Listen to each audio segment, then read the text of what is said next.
This year's list of the world's busiest airports shows the slump in the global hubs and the rise in different areas, regional travel, for example. The rankings in 2018, before the pandemic, the busiest airports, international airports, well, in terms of total passengers, Atlanta, Beijing, Dubai, LAX, Tokyo, Chicago, Heathrow, etc., etc. Atlanta was number one, and just two other US airports were on the list. You can see there. Atlanta stays at the top spot last year, while the global hubs have just about evaporated. Regional airports like Denver, Dallas, Orlando have moved up, and US airports are now in 7 of the top spots for one simple reason: all the others are closed. Balram Bheodari is the head of Atlanta Hartsfield-Jackson International Airport and joins me now from Georgia. Sir, good to see you. You always maintain the top slot because you have huge network interconnectivity through Delta, etc. But it is interesting, isn't it, the way in which the international or the other global hubs have fallen away and the US have come back because of the resurgence.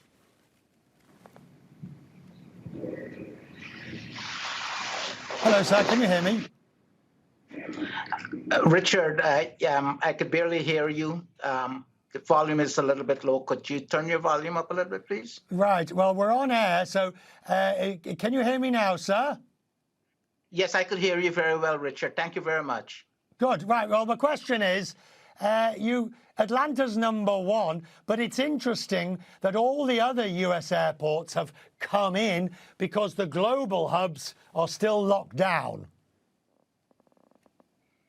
Atlanta is number one, but it shows the resiliency and the strength of our domestic travel requirement and needs here in the United States. And we have opened up the country because of the availability of vaccine. And I think it lends to itself a sense of comfort to the general population to open up and start traveling again.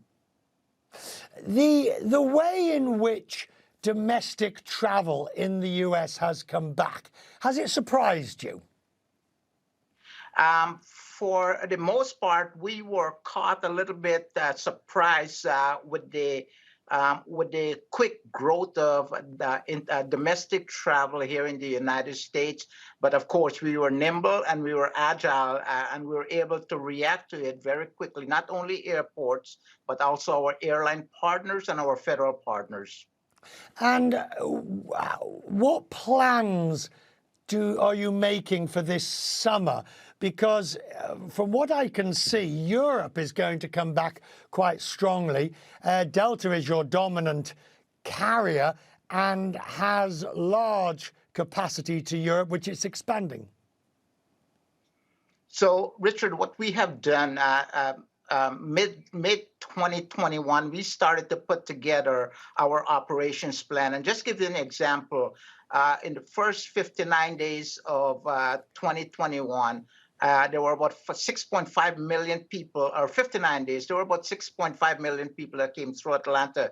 This year, the first 59 days, January and February, 12.2 million passengers came through Atlanta, and of that, 1.1 million were international travelers. So we have put a plan in place. So we looked at all elements of our operation plan to include staffing, both at the local level and at the national level. And so we have that plan, and we are nimble enough to implement that plan to handle what we expect is an onrush of both domestic and international passenger coming through, not only through Atlanta, but throughout the United States.